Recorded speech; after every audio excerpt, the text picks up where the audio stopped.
Hi, everyone, and welcome to the podcast. Today, I'm talking with Kerry McDonald.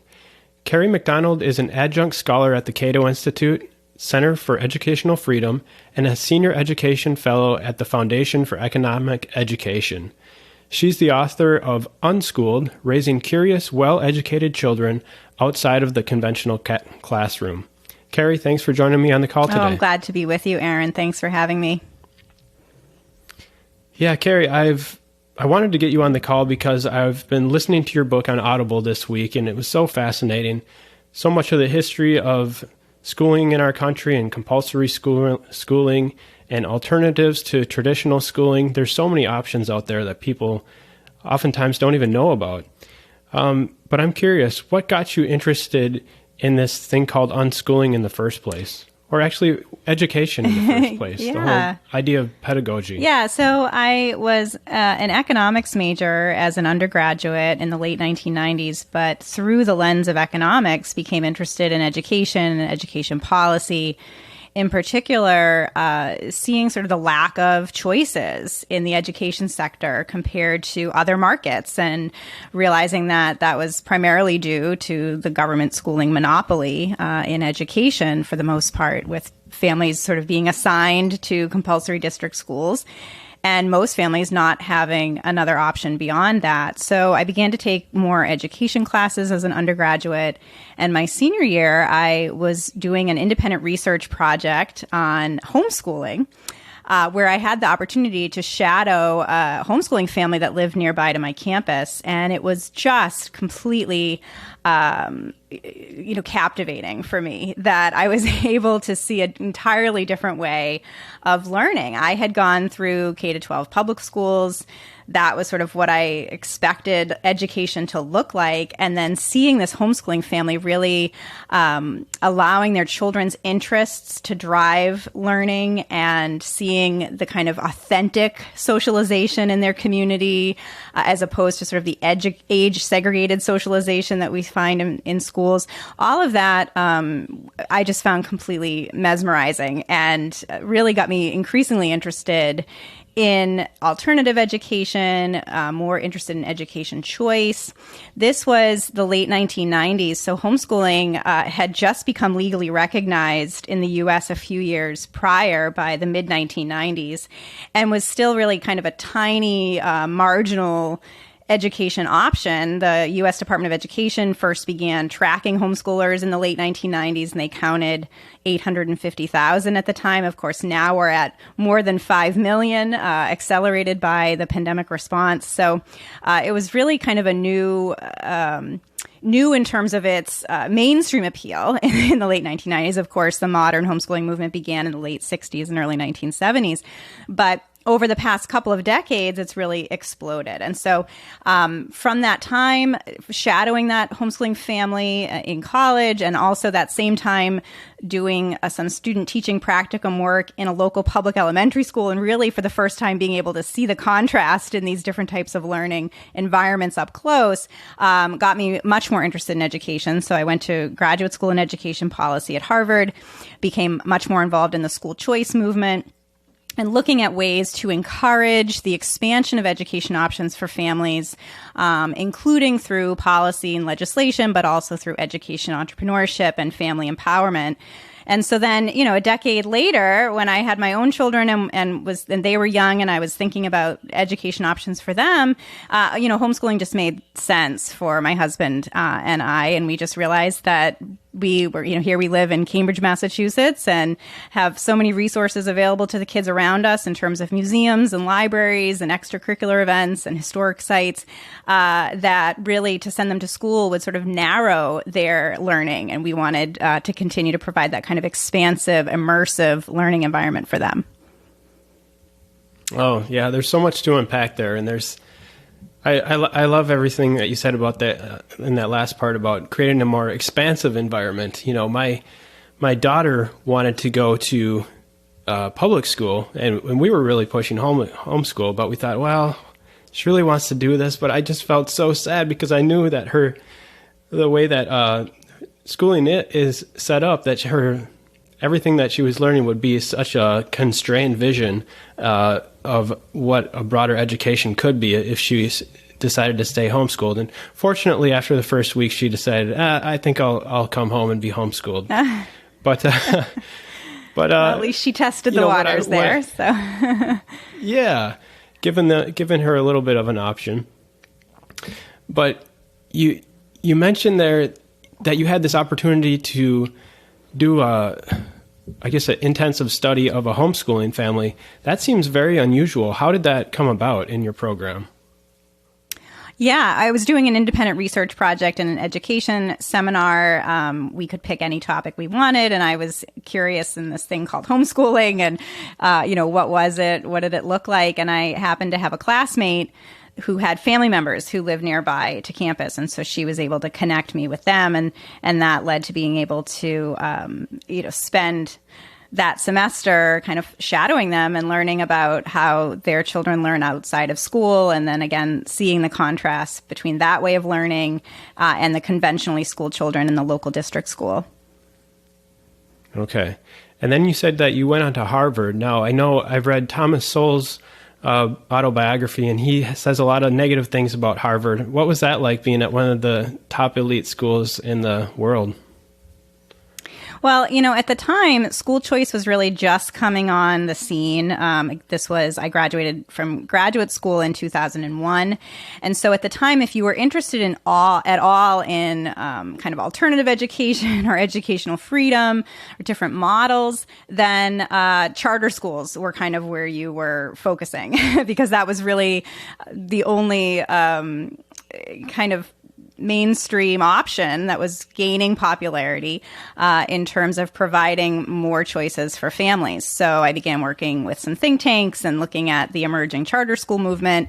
And then it's been wonderful to see over the past couple of decades just the expansion of school choice much beyond charter schools, although there's still a lot of room for improvement there in terms of lifting charter school caps in various states and providing families that want that option to choose a publicly funded but privately run school that's not tied to their zip code. I think a lot of families, are really gravitating towards that. And we're seeing even increased interest in charter schools over the past couple of years with the pandemic response. So it just shows that families really want and demand education choice, just like they demand and want choice in all other areas of their lives. And of course, we have so much more choice and so much more abundance, so many more options related to our preferences in every other area of our lives. And yet education continues to be, for the most part, kind of this one-size-fits-all, heavily government-dominated model. So the more we can kind of break that down and provide more choices for families, the better.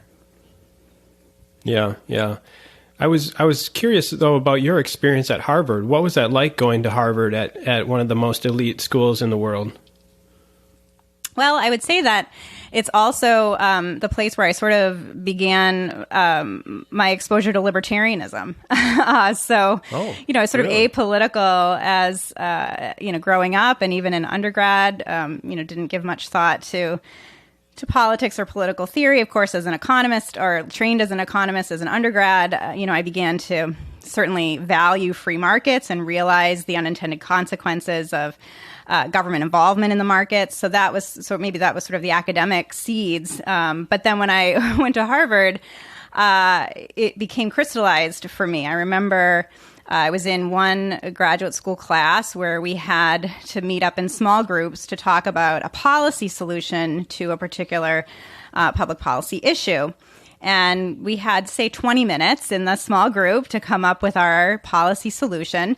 And so we started off in the group, and somebody said, well, let's just raise taxes. And then somebody else said, well, let's just raise taxes. And somebody else said, let's just raise taxes.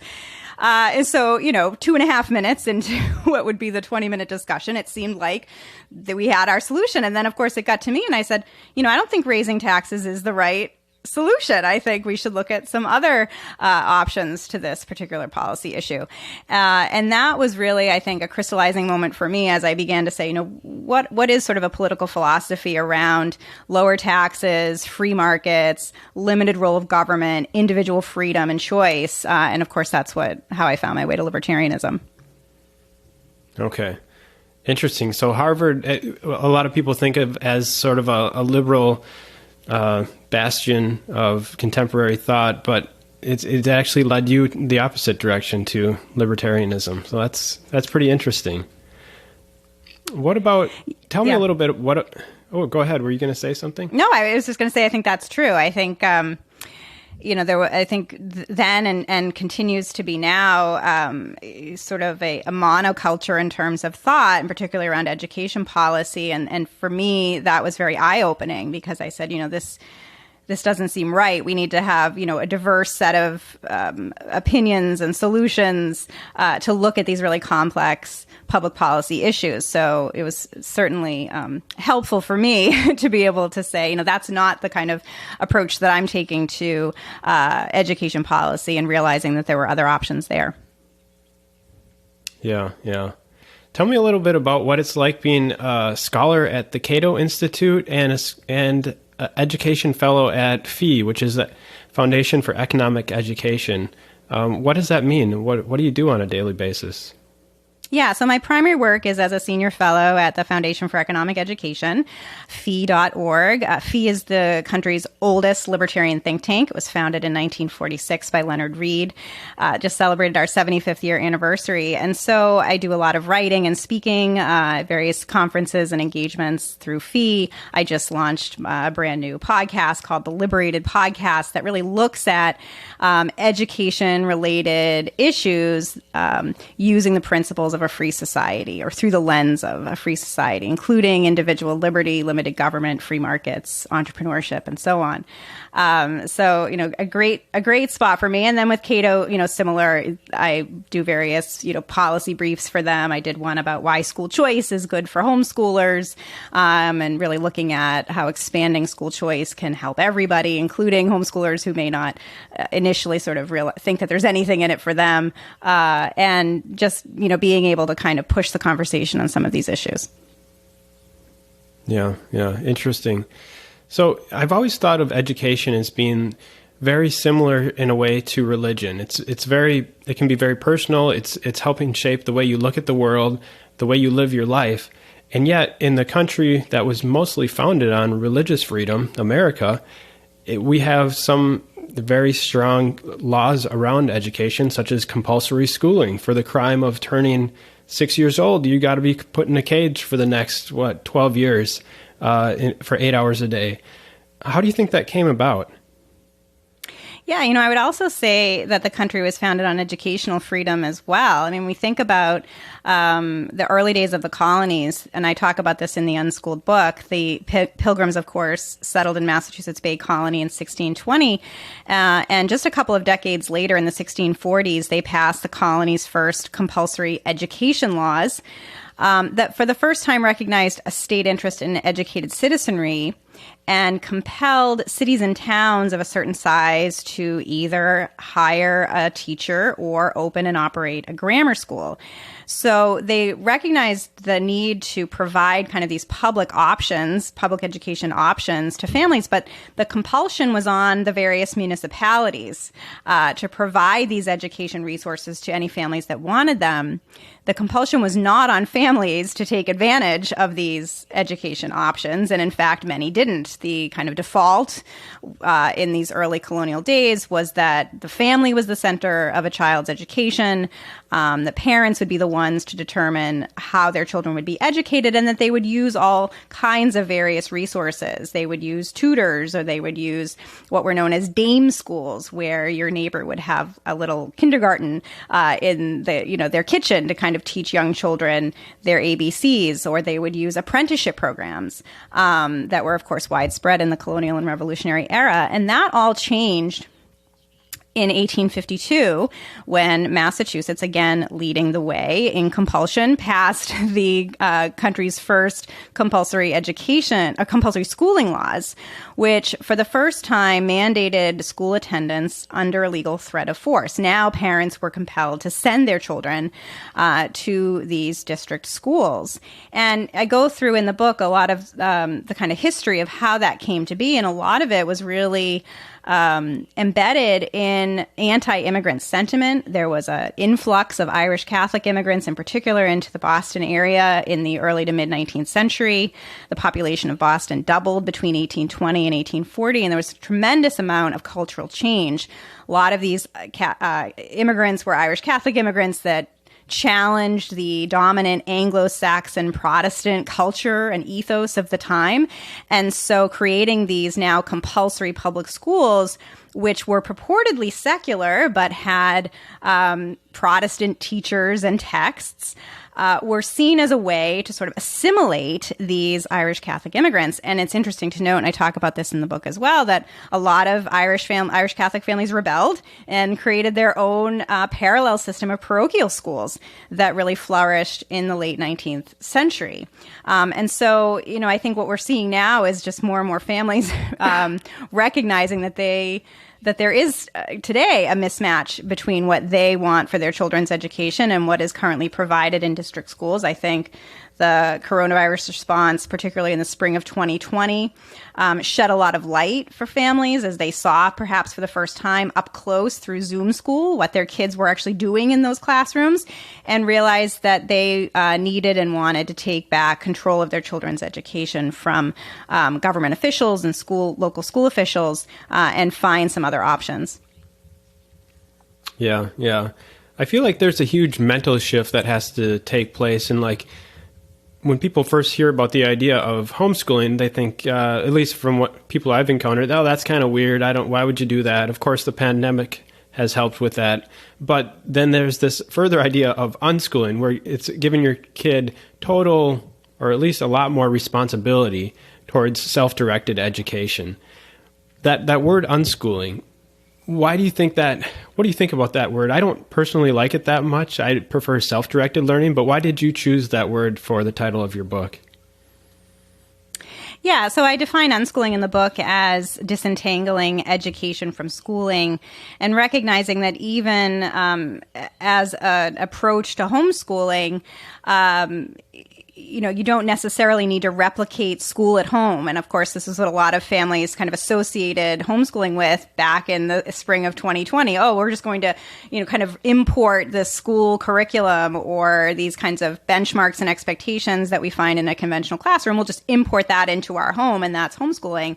And certainly that's one approach, but I would argue that we don't need to be tied to that model of schooling, which again is sort of has these roots in 19th century industrial model of education, that instead we can think about self-directed education, allowing a child's interests and passions to drive their learning, and then surround them with the tremendous resources of our communities, both digital resources and real life resources in our communities, the mentors, the classes, the enrichment opportunities around us, as well as just, again, this tremendous abundance of tools and resources in the online world, many of which are free or low cost. So in some ways, just thinking about education beyond schooling, it makes sense for the 21st century when we do have access to so many more resources than we did. You think about when kids used to go to school, it was because that was where the teachers were, and that was where the textbooks were, and that was where the knowledge was based.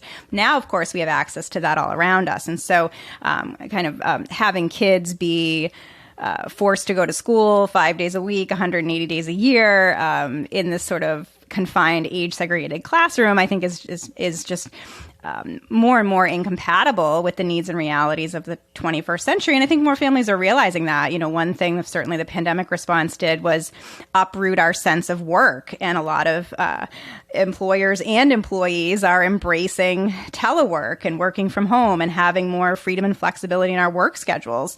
And that doesn't seem to be going away. And I think more families are realizing, if I'm not tied to an office building 5 days a week and tied to this kind of conventional notion of work, then maybe my children don't need to be tied to a conventional approach to education either.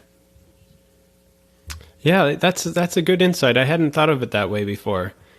I still do find it hard to understand why some people find it so strange that to homeschool or unschool your kids, because as an adult, that's the way we learn all the time. When I'm interested in something, I read books about it. I'll go on Amazon. I'll go on YouTube.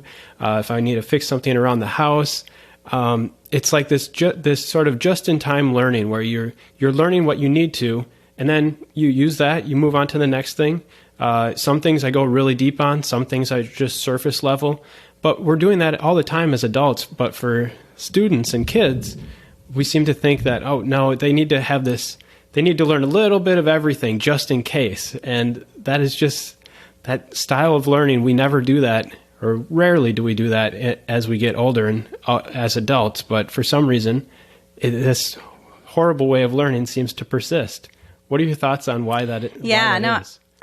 I think that's right. But I also think more and more families are realizing that children learn in much the same way that adults learn, and that we do have all of these incredible resources around us. So why not grant the freedom and flexibility to our children in their learning as we, allow ourselves? And so I think we're seeing that shift.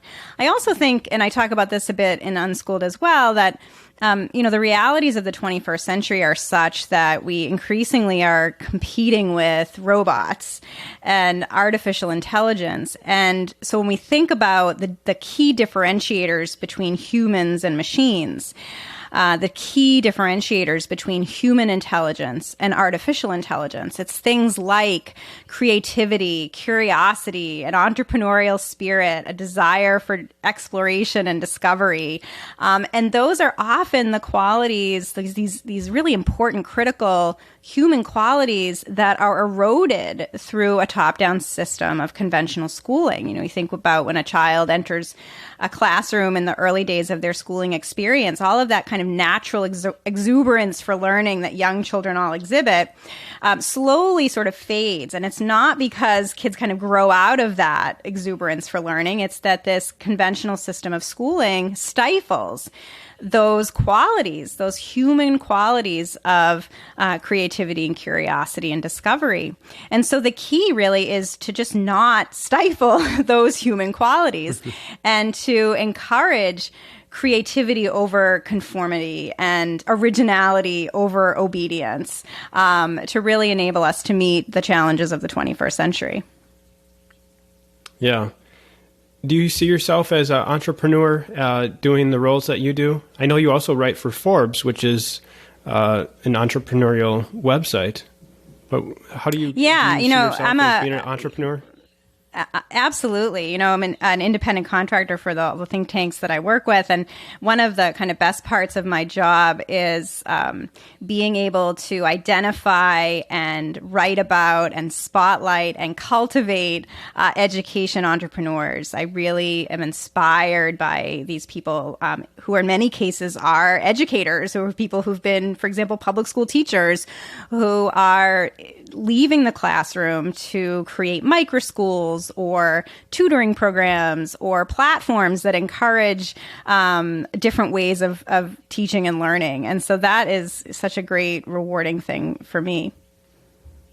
Mm-hmm. Do you try to inculcate that in your kids as well? Absolutely. Yeah. I mean, I think, when we think about what makes this country great, it really is that entrepreneurial spirit and that zest for innovation and invention that's available to us here. And so the more that we can encourage our children to think originally and creatively and come up with solutions to various problems, I think we'll all be better off. Yeah, yeah. Can you give us a little bit of an idea of what an unschooling day is like in your family? Yeah, so I will say my oldest is 15 now. She is enrolled in a dual enrollment high school college program through Arizona State University that I highly recommend. It's called ASU Prep Digital. And so this was something she wanted to do. She's very passionate about academics and excelling, in particular math and science are kind of her key interest areas. And so this sort of academic approach was really important for her. And so we were able to find this incredible program that she absolutely loves. And that's one of the things that I make, that's a point that I make in the Unschooled book, is that unschooling doesn't mean that you're not using curriculum. It doesn't mean that you're not following sort of this academic timeline. It just means that it's something that is driven by the child with the support and facilitation of adults.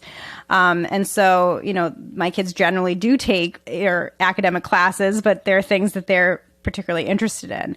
And then they're able to spend a lot of their time in other areas pursuing their other passions. My 13-year-old son is a big skateboarder, so he spends a lot of his time skateboarding. My 11-year-old daughter is passionate about a lot of things. In particular, she's the musician in our household, so she plays several instruments, and this was something that she, really wanted to develop a passion that she had. And then my little guy, my 8-year-old, is interested in everything, but I would say he is our kind of master chess player, cribbage player, board game guy. Nice. One thing that I've noticed with my kids is that I try to encourage them to create and to not just consume. Try to foster this idea of being a creator and putting things out there rather than just because sometimes I think the best way to learn is to teach others. So, for example, if my kids get a new toy, I'll try to encourage them, hey, let's put a review of it on your YouTube channel, and you can talk about the toy, talk about the different aspects of it. Then they're learning a little bit of marketing, a little bit of video production, things like that. But a lot of times they'll just sit there and they'll just want to watch YouTube videos of other kids opening their toys or something like that. How do you find a balance between creating versus just allowing your kids, or creating and pushing your kids versus allowing them to kind of follow their natural way of learning? Yeah, I just think it comes sort of organically through family dynamics. Parents have expectations for their children, and they need to kind of stay true to that. One of the things I say very strongly in the Unschooled book is that parents have the ultimate responsibility to make sure that their children are highly educated, that their children are highly literate and numerate. And I would say that goes for children who are homeschooled as well as children who are in schools, that it's ultimately up to the parents to make sure that their children are in the best educational environment possible and that they're learning everything that they need to be learning and that they're living up to their full potential. I think that's the parents' responsibility, not the schools or not the states.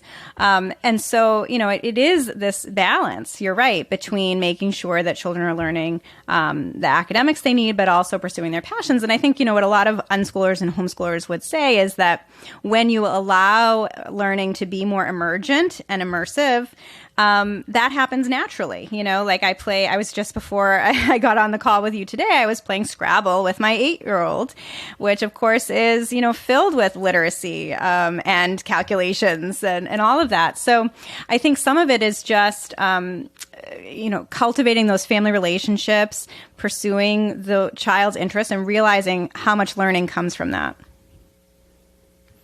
Have you noticed a difference between your boys and your girls? I forgot how, you said you had 3 kids? I have 4. Yeah, there are 2 boys and 2 girls. Okay. Yep. Have you noticed a difference between the boys and girls, or has it just been individual for each kid? Yeah, I think it's been individual. I don't see it kind of breaking down by gender. I think it's definitely just individual interests, and wonderful seeing their unique personalities and the different ways they learn and the different, tools and resources that they gravitate to. Yeah. I guess the reason I asked is because my daughter learned to read fairly early on. But my son, he's turning 5 now. He's not really interested in letters and numbers that much, but he is very interested in helping me build things or fix things around the house. And that kind of mimics what I experienced growing up as well. I was more actually interested in doing things, and I was curious if you found a similarity amongst the genders, but probably each kid is. Yeah, I think it could be. Yeah, I don't know that it breaks down in my little sample size that way, but they all read at different ages. In my book, I cite research that shows that kind of the average age for students learning outside of a conventional classroom to gain proficiency in reading, meaning they could read almost anything, is 8.5. And of course, what we find in the U.S. today is that more and more we are in American schools forcing children to learn to read at ever younger ages. In fact, nowadays expecting kindergartners, so these 5-year-olds, to read. And And increasingly, we're finding that students that are not reading at that young age are either labeled as reading delayed or increasingly labeled with ADHD because of their inability to sit still and do academic work in kindergarten. And it's not the kids that have changed, it's the benchmarks that have changed and the academic expectations. And I think that's the real tragedy, is that we need to allow for children to develop on their own individual timelines, to recognize that some kids will read at 4 or 5, and some kids might not read until they're 8 or 9. And we need to provide for that kind of flexibility the same way we provide for that flexibility in other areas of child development. You know, if not every child was walking by the time they're 12 months old, we wouldn't say they were walking delayed. We would acknowledge that there is this span of time and that it kind of operates on a bell curve of when children learn to walk and when children learn to read. And I think providing more of that freedom and flexibility in educational settings is critical, and certainly homeschoolers have been doing that for a long time. Yeah. I think that's what you mentioned there is that individuality. And I read a lot of books or autobiographies about entrepreneurs and great thinkers, and a lot of times they don't fit the mold. And I fear that's my fear about public education, is sort of a one size fits all. It's like if you're a little bit outside of the norm or on either end of the tail of the bell curve, you could get labeled, you can get ignored, and you can get pushed in a direction that's not really optimized for you. But have you found that amongst people like CEOs or entrepreneurs or thinkers? I think you had a story about Thomas Edison, correct me if I'm wrong, but I think his mom started homeschooling him because he was a little bit outside the norm. But have you found that as well? Yeah, I talk in the book about Thomas Edison, who went to school for the first time when he was 8 years old. This was kind of mid 19th century. And he only lasted a couple of weeks because his teacher called him addled, which means kind of fuzzy in the mind, not a clear thinker. And his mom, who was a teacher, really pushed back against Thomas's teacher, but didn't make any headway. So she pulled him out and homeschooled him. He was reading, great literature. By the time he was a tween, he was creating a makeshift lab in his basement, and really kind of developed those skills that ultimately led to him being an inventor. And in fact, I talk about one of his chemists in a biography of Thomas Edison, who worked in his famous lab in New Jersey, and he said that if Thomas Edison had gone to school, he wouldn't have had the audacity to create such impossible things. So just this ability to look beyond kind of convention and imagine different possibilities and different solutions, as opposed to kind of the standardized way in which we learn in school, I think is so critical. And one of the pieces of research that I cite in the Unschooled book is research on the outcomes of grown unschoolers. So the person who wrote the foreword to my Unschooled book is Dr. Peter Gray, who's a psychology professor at Boston College and a big proponent of self-directed learning. And he and his colleague Gina Riley did a survey of grown unschoolers, and they found that more than half of these grown unschoolers were working as entrepreneurs in adulthood. And many of them were working in fields related to interests that they began cultivating in childhood or adolescence. So really no surprise there, I think, that this creativity, curiosity, ability to think about things in a different way would lead to entrepreneurship later in life. Yeah. Part of what I liked about your book is how you incorporate quotes and books from both the left and the right. So you had quotes in there from Noam Chomsky, and you had quotes from the other side as well in books and resources. It seems to me that the old left, like the 60s, like hippie, they would be more favorable towards this type of schooling. But now it seems like the left is more aligned with the status model, the one size fits all. Do you still see there's a distinction between left and right as it relates to homeschooling? Well, it's one of the reasons why I trace the origins of unschooling and self-directed education, back to the ideas of the Enlightenment and of John Locke, who was, even in the late 17th century, what we would think of as a proponent today of gentle parenting and natural learning. And of course, kind of formed the foundation of our liberal values of non-coercion and of self-determination and tolerance for difference. And so I think those are classical liberal values that we see in the history of unschooling and, of course, in other areas as well. And that we just need to remember today that, this is about choice over force, consent over coercion. One of my favorite quotes from John Locke is, "It is one thing to persuade, another to command, one thing to push with penalties, another with argument." Something, I think I just botched that a little bit, but it's something along those lines. And, I think it's even more relevant today. We have to think about freedom over force. And certainly we've seen that in the evolution of homeschooling and unschooling as well. Yeah. Well, Kerry, I really appreciate you taking the time out of your day to come on the call with me and talk about your book and these ideas. Is there anything that we have or haven't covered today that you'd like to add before we end the call?